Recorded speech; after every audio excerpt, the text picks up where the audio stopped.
Hello, everybody. Welcome to my Step into History presentation. My name is Spencer Bennett. I'm the curatorial assistant here at the Edison and Ford Winter Estates. And thank you for joining me for my presentation.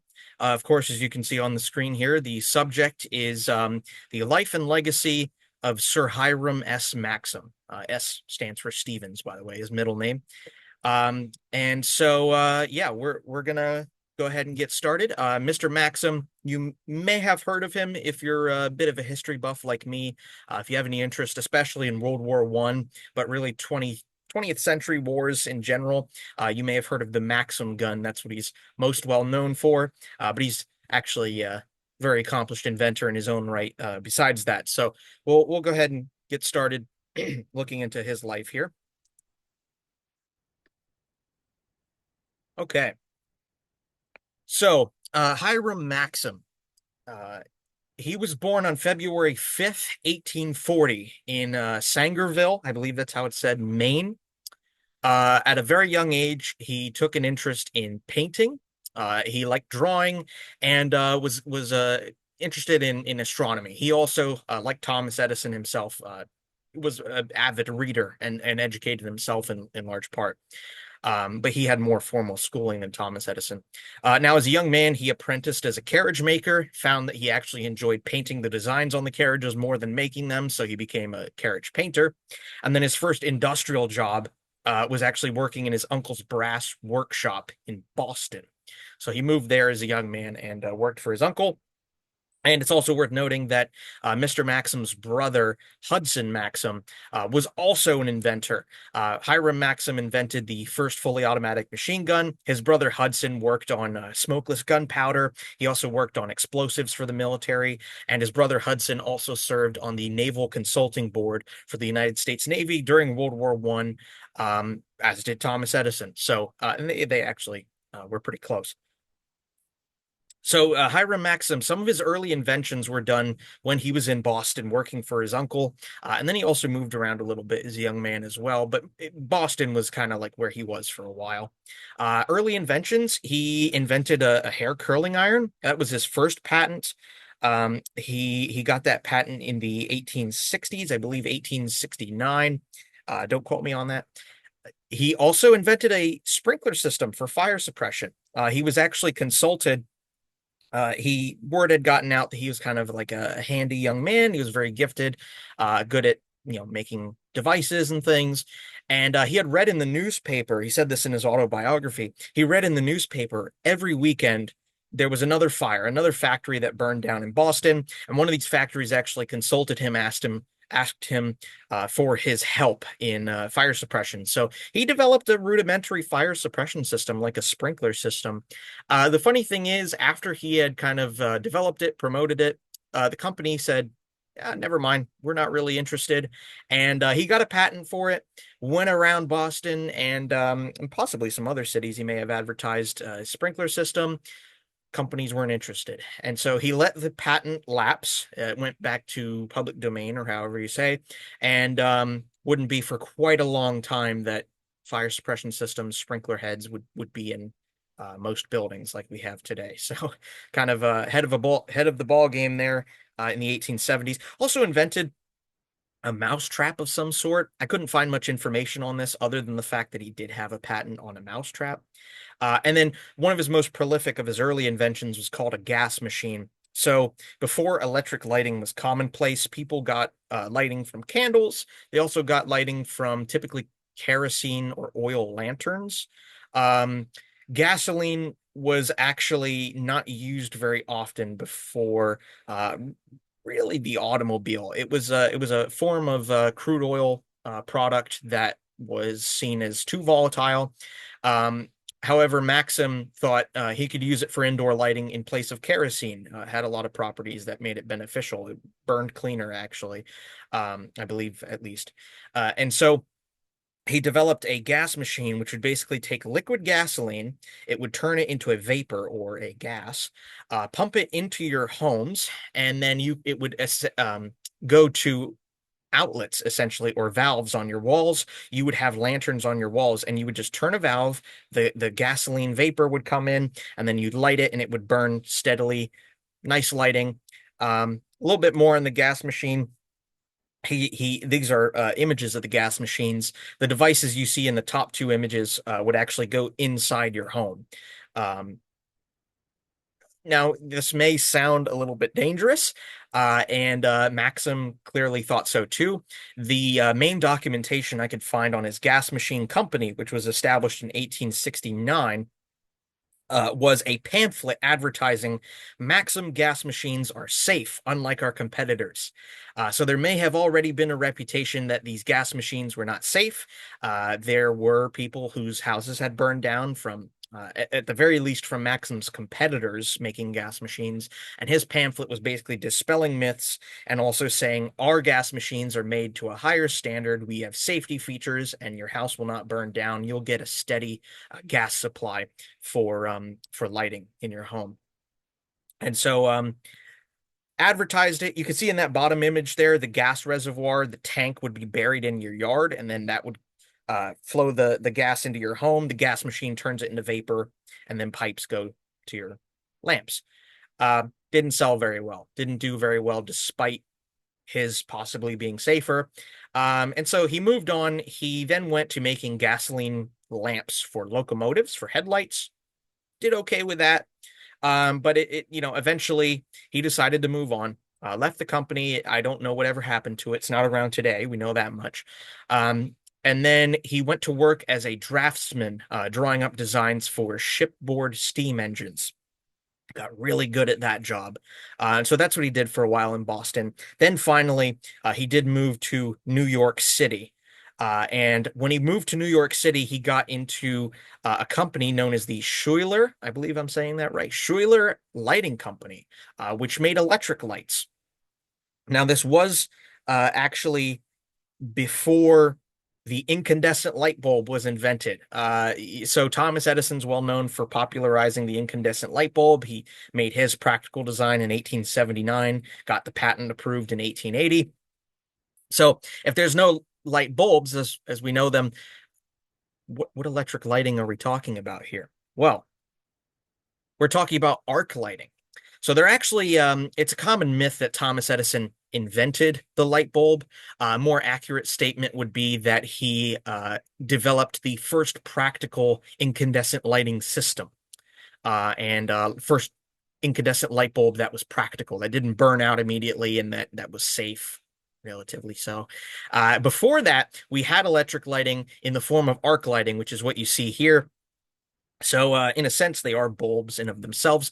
But arc lighting is interesting. So basically, these two metal nodes inside of a glass bulb, you had a crank that would put them together, and then it used extremely high voltage to send electrical signals through those nodes, and then you would slowly use the crank to pull those nodes apart, and it would create an arc.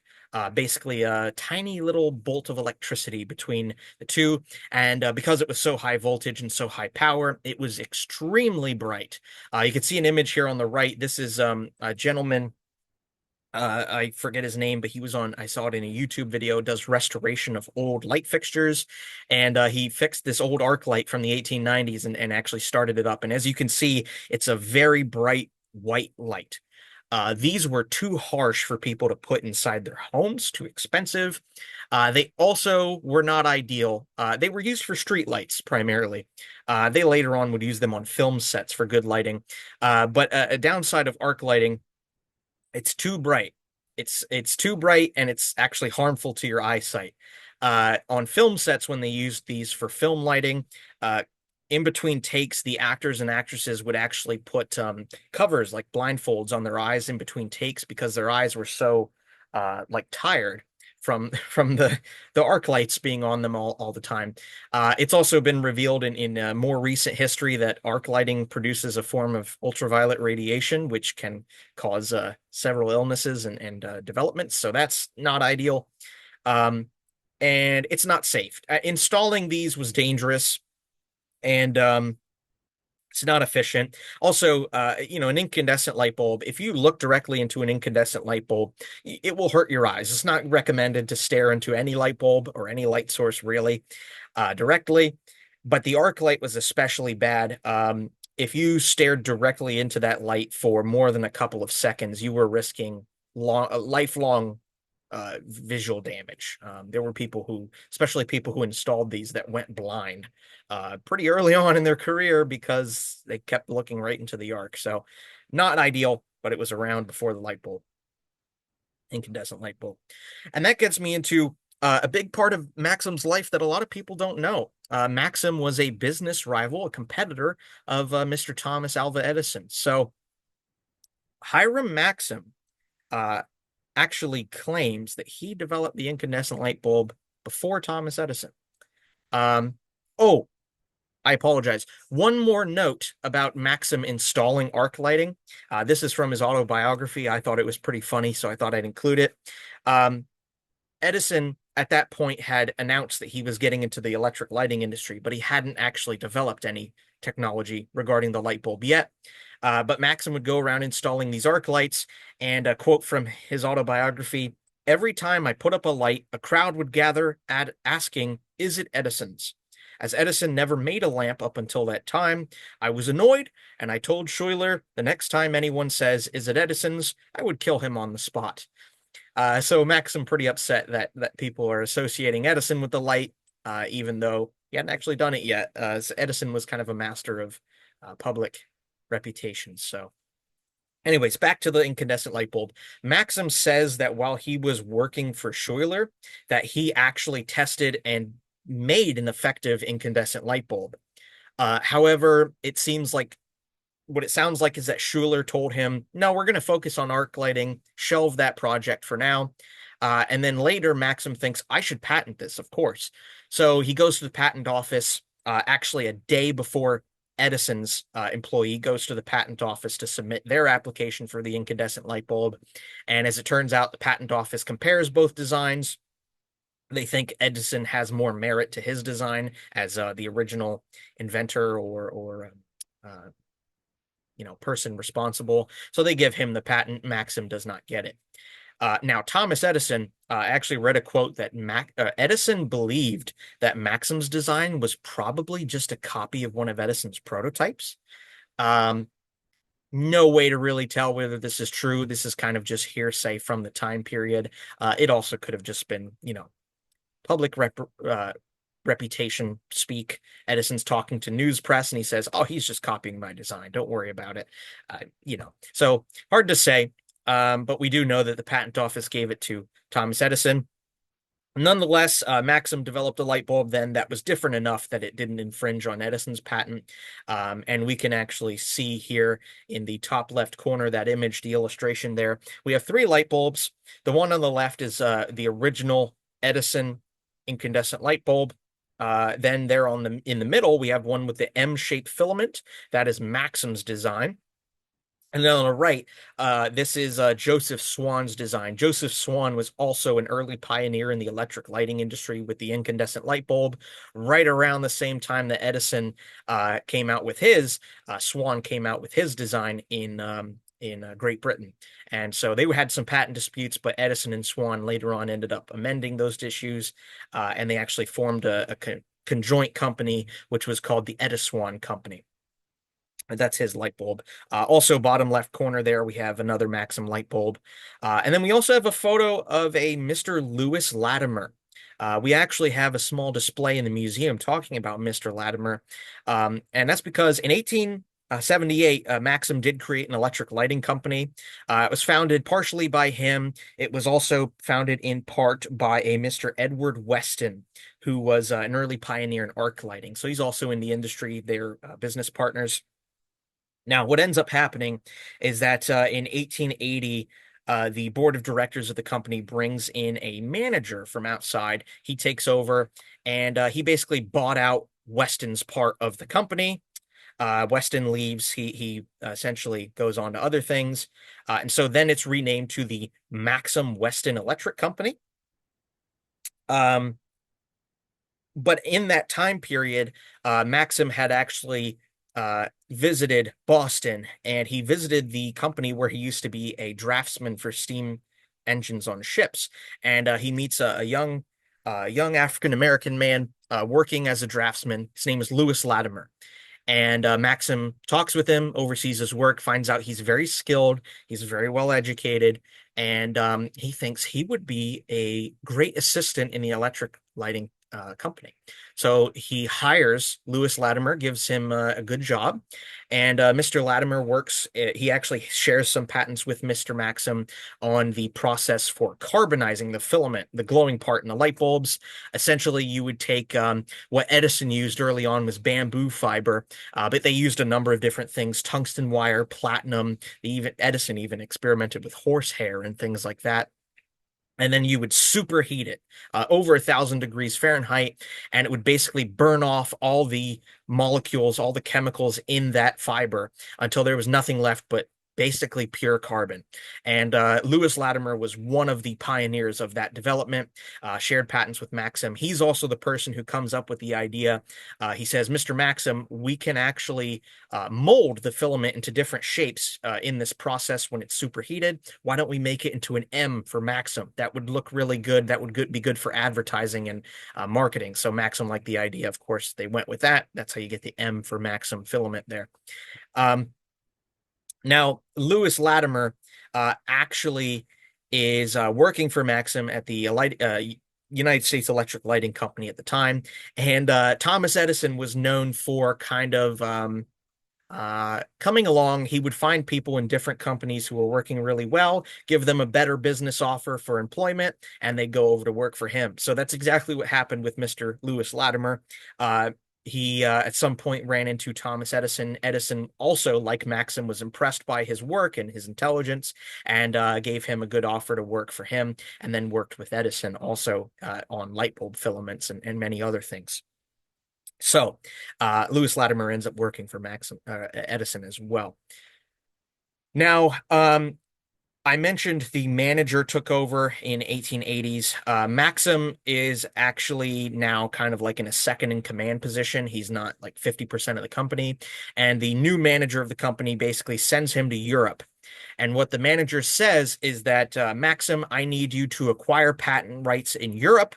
We're going to move the company to Europe. We're going to expand our market. And Maxim says, great, that's what I'm going to do. He goes to London, sets up a conglomerate of the company there. What he didn't realize is that the business manager of the company did not like Maxim. He felt that he was actually hindering the company somewhat.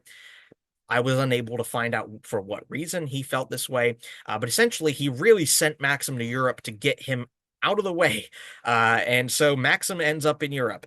And he gets pretty tired. He gets tired of he feels like his work is not his work is kind of in vain there. I think he starts to pick up on the fact that he's not there for anything productive, that he was just sent to get out of the way.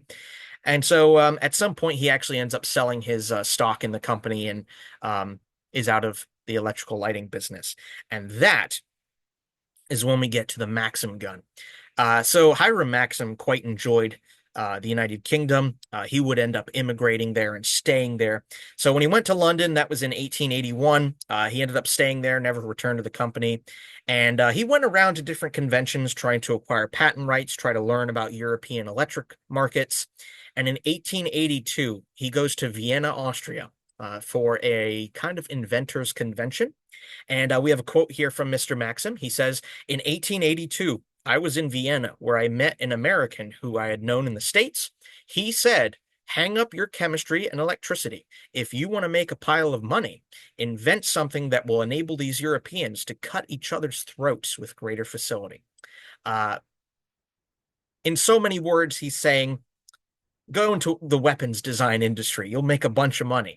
Maxim thought this was very intriguing. At this point in time, this was, 1882. World War I would not be until 1914, but tensions were already high as early as the 1880s between European empires. So writings on the wall, they're going to fight each other at some point. Why don't you make money off it? That's what he's told. Maxim thought, yeah, that's a good idea. And he remembered that, as a young boy growing up in Maine, he often fired firearms, mostly early black powder weapons. And he said one time he fired a rifle that kicked him with recoil so hard he got knocked on the ground. And he thought, I wonder if we can harness the energy of that recoil somehow to make the weapon work better. So he starts developing what he calls a there's already at this point early ideas for repeating rifles, what today we would know as semi-automatic weapons. Maxim thinks, what if we make something that's fully automatic, a weapon that keeps firing on its own as long as you hold the trigger? And that would end up being his Maxim gun, really the first fully automatic machine gun. Now, astute history buffs will note what about the Gatling gun? The Gatling gun was around in the Civil War, 1860s. Well, the Gatling gun is kind of a machine gun, but according to a lot of firearm and history experts, it doesn't quite meet the mark for a machine gun, fully automatic, that is, because you do have to crank a Gatling gun to keep it firing. You are manually firing each shot, even if it's with a crank. The Maxim gun, on the other hand, hold down the trigger. As long as you're holding down the trigger and there's no malfunctions and you don't run out of ammo, it will keep firing one round after the other till you're out of bullets. And so Maxim started developing this in the 1880s, 1883. And his electric lighting company actually would end up being purchased by Mr. Westinghouse, rival of Thomas Edison's in the lighting industry in the United States in 1888. So that's happening, in the States meanwhile. But he's out of the picture at this point. Now, June and July of 1883, that's when Maxim starts getting his first patents for the Maxim gun. And then in 1884, he does a demonstration. People are amazed by it, and that's when he gets the patent for it. He also founds the Maxim Gun Company in 1884, which would later be merged with the Vickers Industrial Manufacturing Company. They produce an improved Maxim gun, which is known as the Vickers, and you'll see this adopted by the British Armed Forces. Now, in the images here, we have Maxim. Now, the images on the left are more of the later Maxim guns that you will see in museums and you'll see in war pictures. Actually, the image on the bottom there with the men in the gas mask manning the machine gun, that's actually, I believe, British Commonwealth troops in World War I firing a Maxim gun, Maxim Vickers gun, actually. The image on top there, that's Maxim firing an early prototype in 1884. And then on the right there, those are actually his first prototypes. So it ends up looking quite a bit different from that. The barrel shape changes quite a bit. The barrel jacket, shape of the design actually changes a bit as well. More about the Maxim gun. So the way it works is it's fed its ammunition with a belt. It's Originally, it is a canvas belt that's wrapped around individual bullet cartridges. And then there's a mechanism in the firearm that with recoil, it actually, you can see in the X-ray diagram there on the bottom, the recoil from the round pushes the barrel back into the action. That pushes an assembly backwards, pulls around out of the belt, drops it down, pushes it into the chamber, and drops the hammer and the firing pin, fires the round, and the cycle repeats as long as you hold down the trigger. And there is that handle on the side that you use to charge the weapon initially. That will be recoiling as you're firing, so keep your hands away from that. You could hurt yourself. So belt-fed, recoil-operated. It's also water-cooled. So if you're not really into firearms that much, you may not know any firearm with repeated firing or even just firing a single round, firing a gun is gunpowder exploding and launching something with, hot gas. So the barrels and anything on a firearm while firing will get hot, especially if you're firing very rapidly and like a machine gun. And so the problem is if you get a gun barrel too hot while you're firing, the gun barrel can warp. Your bullets are going to start going all over the place. And then if it gets hot enough, your barrel can explode. It can catastrophic failures can happen. Maxim noticed this in testing. His solution is, well, how do we cool hot things? We pour water on them, cold water. That helps a lot of the time. So he basically makes this, originally it's a brass, later on they use different materials, but it's a jacket that goes over the barrel of the firearm. and he fills it with water. And then he also develops a system. There's a water reservoir outside, and as you fire the gun, the water keeps the barrel cool so it doesn't get too hot. And then the steam from that evaporates. It goes into down that tube. It condenses in that reservoir, and then you can recycle the water through the action. Funny detail about that: during the First World War, British soldiers would actually, after a large engagement where they've been firing the Maxim gun quite a bit, reportedly, and this is verified, there are instances of this occurring and being reported.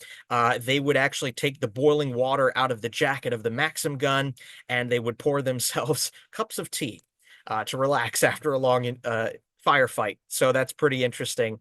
And there's also versions of the Maxim gun for countries that have cold climates like Russia and Finland. They produce Maxim guns that have a snow cap on top, so you can just compact in snow from around you into the barrel that keeps it even cooler. So that's pretty neat. Maxim goes around touring Europe with this gun, marketing it to a bunch of different militaries, and a lot of countries are interested in this. A lot of countries will adopt it. And so he also works with his brother Hudson, developing a smokeless form of gunpowder. Not entirely smokeless, but pretty reduced smoke compared to black powder. He develops that with his brother Hudson, and they actually make that as well. The weapon is first used in colonial Africa to devastating effect. Unfortunately, it's used in a lot of atrocities. But because it's being used in colonial Africa, a lot of people in Europe and United States, Canada, they don't really see the effectiveness of it firsthand unless they're in the military. And so there was actually a military exercise done in the UK in the early 1900s prior to the First World War. A machine gun corpsman is doing kind of a mock battle with some of the British cavalry. And after the battle's over, they're firing blank rounds so as not to hurt each other. He goes over to the commander of the cavalry and says, "Sir, I had cut down all of your horsemen in about less than a minute with just a steady burst from the Maxim gun. So you would be dead." And the cavalry officer just kind of scoffed, and he said, "How dare you insult Her Majesty's cavalry by insinuating that we could be defeated by a single weapon? That's ridiculous." And of course, in the First World War, they would find out that was no exaggeration. The weapon was actually that effective and devastating. And in World War I, that's reflected in the fact that in English-speaking countries' vocabulary, it's nicknamed the Devil's Paintbrush because you just kind of paint a canvas across no man's land. It creates no man's land in the First World War, trenches, and then both sides of the war are going to be using Maxim guns in their own version. And so, yeah, a lot of countries are going to be facing each other with this.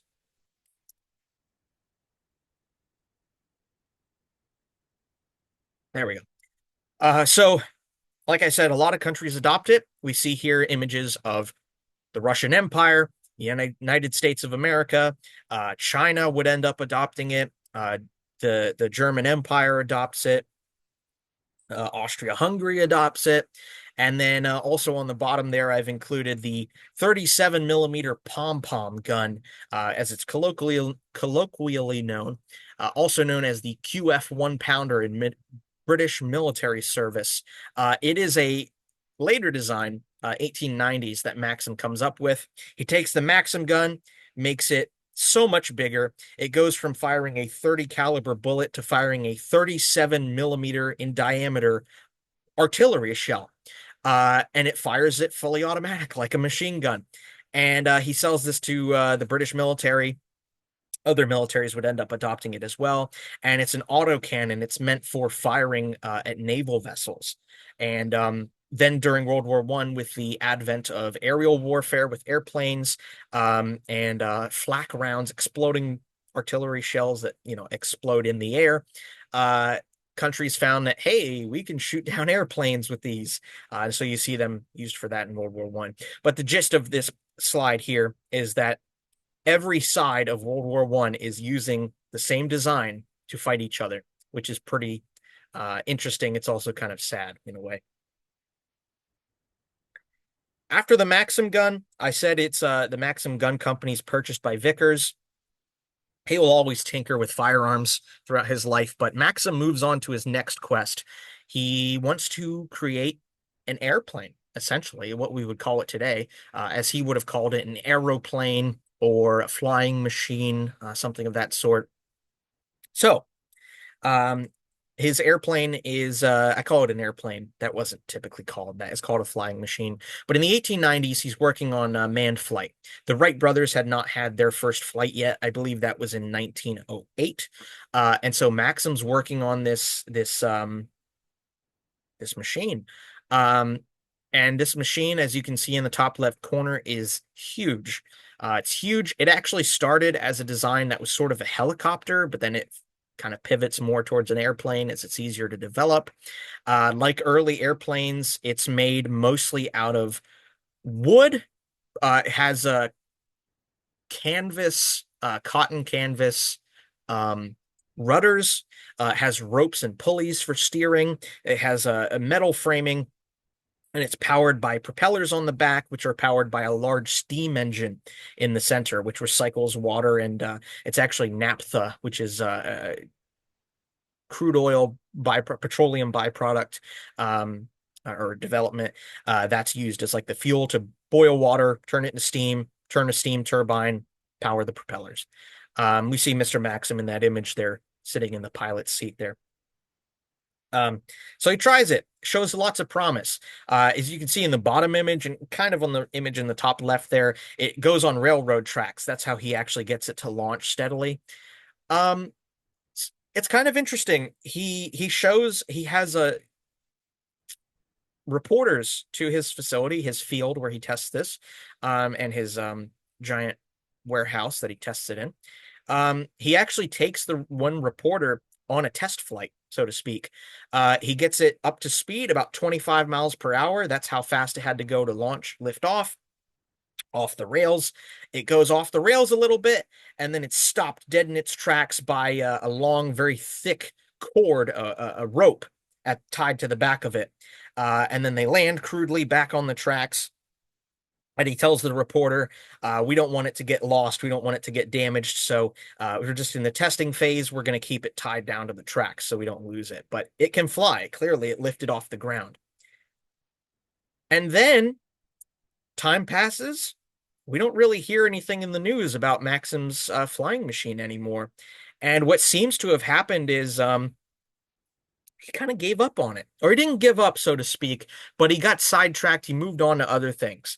My personal theory, and this is just speculation on my part, is that he couldn't, he either couldn't get it to actually fly steadily in the air. We don't know if anyone got hurt testing it or anything. There doesn't seem to be any historical record of that.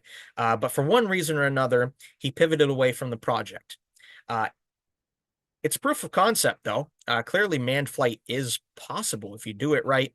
And then later on in his life, this is after the Wright brothers have their first flight and the airplane is invented properly, working form.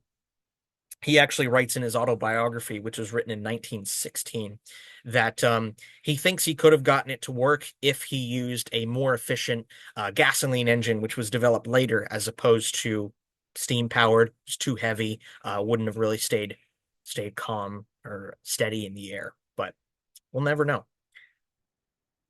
What he does do, he invents a carnival ride. He invents a captive flying machine, which is used as a carnival ride. It's used for fairs, for amusement, and also to show people this is what flying could feel like in the future. And it's you may have seen these before. These are still around today. They're still a popular amusement ride at fairs and things like that. And it's basically these captive boxes or seats that would be lifted out on crane arms and then spun around fast to give you the feeling that you're kind of flying through the air, and then gently let back down and people climb out. There you go. You felt like you went flying. These are extremely successful. Maxim has a lot of good fortune with these. You still see them around today in improved forms. But that's what he does next. And then one of the last major things he does in his life, last invention anyways, is he invents an inhaler, a medical cure. Now, before that, 1899, he is a naturalized British citizen. He decides he's going to stay in the UK. He likes it there. And he's actually knighted by Queen Victoria in 1900 for his many contributions to science and also for his Maxim gun. The British military used it to great effect.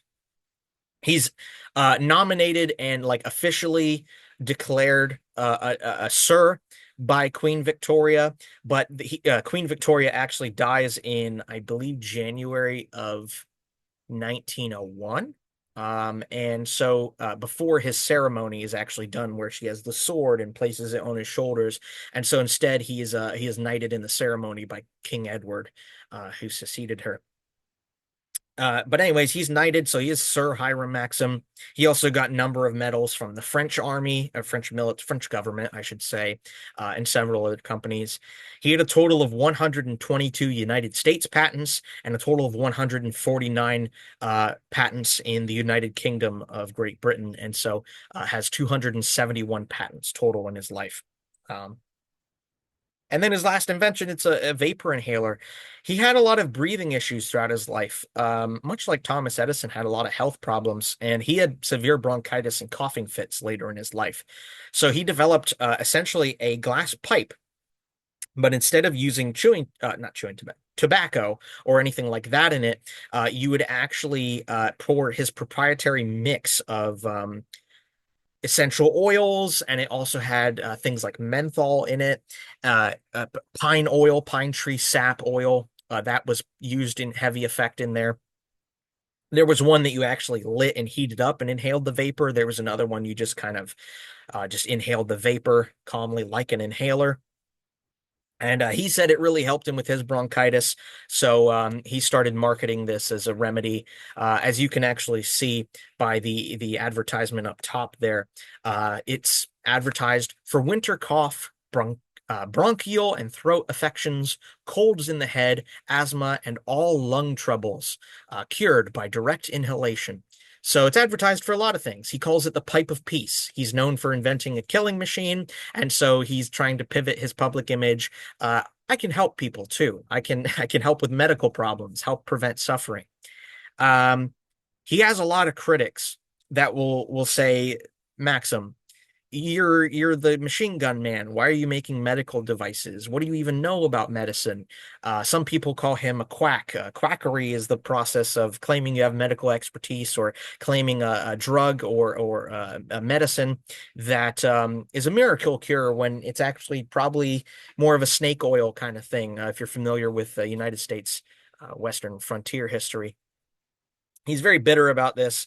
Actually, the last paragraph in his autobiography, which was written in 1916, says it will be seen that it is, I'm paraphrasing here, it will be seen that it is nothing less than a disgrace to invent an apparatus to prevent human suffering, and that it is perfectly fine to invent a killing machine. I'm paraphrasing there, but that's generally the gist of what he says. Last paragraph in his autobiography. So, yeah, heck of a note to leave off on for his life story, but these they did okay. They did okay on the market. Um, and so Maxim does die at the age of 76, November 24th, 1916, in London, England. Now, throughout his life, he was married twice. I believe he was divorced from his first wife. And then throughout both of his marriages, he had three children, a boy followed by two girls.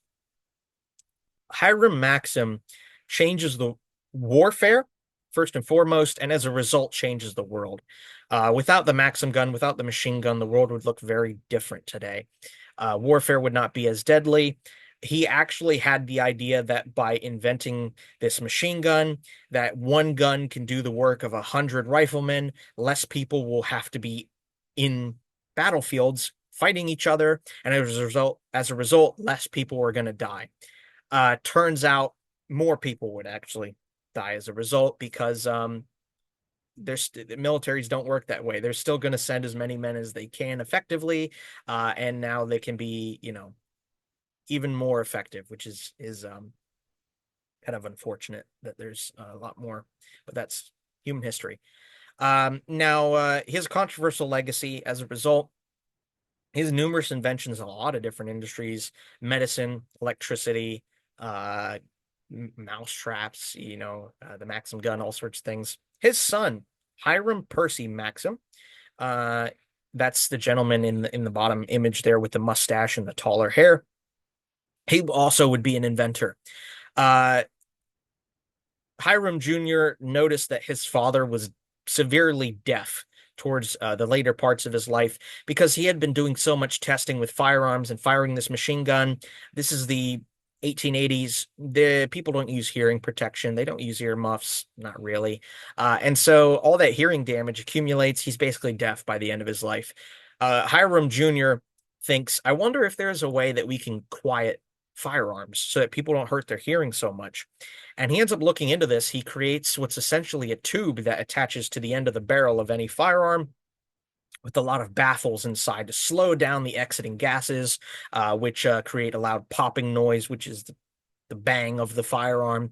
It doesn't make the guns quiet or silent by any means, but it does reduce the decibel level quite a bit. And he calls it a silencer, the Maxim silencer. And that is the silencer that we know from James Bond movies today. And so he advertises the Maxim Silent Firearms Company from Hartford, Connecticut. Hiram Maxim Jr. will also found the United States Radio Relay League in 1914. He was heavily involved in radio communications and things like that. He was kind of that was his hobby and also partially his career. Also a fan of cinema. And so in 1926, he's one of the founders of the United States Cinema League, which is pretty interesting to know. And then so we talked about some of these images here. There's Maxim in the top left corner, Hiram Sr. with a lot of his medals and a sword, looking very Victorian there. And then bottom left, of course, that is his grave, which I believe is in London today. And his wife, Mrs. Lady Sarah Maxim, she lived until 1941, so she actually lived to see the beginning of World War II. But that's about it for Hiram Maxim here.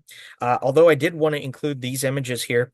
So the Maxim gun is a design that is over 140 years old at this point in time, 2026. And as you can see from these images, these are very recent images. These are actually photos taken from the current war in Ukraine. I believe all the people in these images are Ukrainian soldiers. The Russian army and different factions in the war are also using the Maxim gun. They're basically pulling them out of old Soviet warehouses, excuse me, where they stored these Maxim guns for a rainy day, pulled them out, dusted them off, and they use an ammunition type that's still in manufacture today. And they're putting them into service. If they work, they're still deadly. We'll still use them in warfare. So top left, you have a Ukrainian soldier. Ukrainian soldier firing a Maxim gun. This is one of those snow cap Maxims where it has that cap on top, which you can open up and put clumps of snow in winter months. And then bottom left, we have an individual who's actually modified his Maxim gun. He's got camouflage on it. He has a silencer, a suppressor, more accurately, they're called. He has an ammo box. He has a stock for keeping it steady against the shoulder. He's got a scope on it. Not sure how accurate that's going to be. There's not really a mounting point on the Maxim gun. But then also on the right, clamp a bunch of Maxims together, wire the triggers together, and at an anti-aircraft site, you can shoot down drones in some aircraft. So they're using it for that as well. So you will see these in Ukraine today, kind of a weird parallel back to it's reminiscent of World War I style of warfare, really, but with modern complications. But it's a 140-year-old design still used today, so clearly Maxim did something right in his design process, although I don't think he was very happy that it ended up being used in a very negative way. He was hoping it would save lives, ironically, but it didn't. But on that kind of dreary note, that is the end of my presentation. Here I have some sources where I got a lot of it. I've highlighted two. One is that pamphlet on the Maxim gas machine. These are my primary sources. We also have Hiram Maxim, My Life, autobiography. I said 1916 earlier. I meant 1915 is when that's published. You can find that for free if you just Google Hiram S. Maxim, My Life. 1915 or something to that effect. You will find his autobiography up there for free, PDF online. And you know, autobiographies, articles written on him, books about Edison that mention him, and then also I found a letter in my research that doesn't really fit into the presentation at any point, but I mentioned how Maxim has a rivalry with Thomas Edison over the light bulb. Now it seems that either their business rivalry was strictly business, and in interviews, they might kind of dog on each other as my light bulb's better than his, or I did it first. No, I did it first. They're going to do that as kind of a PR thing, but it seems that the two actually were personally on good terms. I actually found a letter from the Thomas A. Edison papers from Rutgers University. That's the source there at the very bottom. Maxim writes a letter to Thomas Edison, and it says, paraphrasing, "My dear Edison, I thank you for the signed photograph of yourself. I can assure you there's no one in the whole of England who will appreciate it more, and it will find a place of honor in my household. I have sent you one of myself in return. I hope that it will find a place of esteem in your household as well." So they're exchanging autographed photos of each other.